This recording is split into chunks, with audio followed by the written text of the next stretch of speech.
In this life, as we come to our senses, when we finally start realizing who we are or in what kind of environment we live, we also start understanding our worth. And it is not the worth that we actually have, but what our families have achieved, and somehow we end up carrying that worth, that label on our forehead that says pawn. And I guess most of us are pawns in the game of chess called life.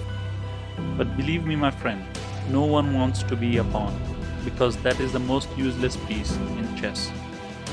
Who is born only to be used as a sacrifice, and most of the time, a sacrifice that is meaningless, a sacrifice which is not as big as that of a king or a queen. So slowly we start accepting our reality. We start becoming the so-called practical with our life. But did you ever think that maybe there could be more to life of a pawn? Maybe if a pawn is working hard and is determined, then maybe pawn can change its life too?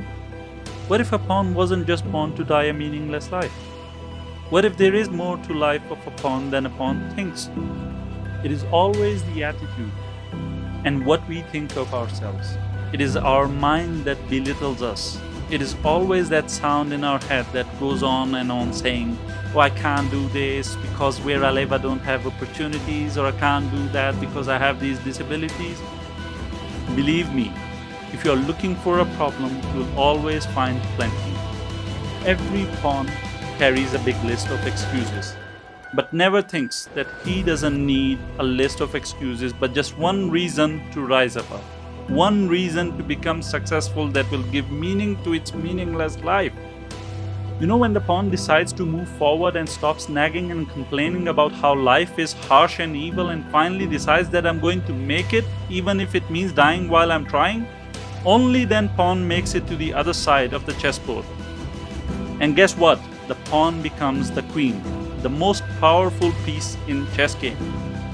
You know that it is not one pawn or two pawns who have the ability to become the queen, but every single pawn has the same amount of opportunity to become the queen. But why one pawn becomes the queen and others die as a pawn? Why?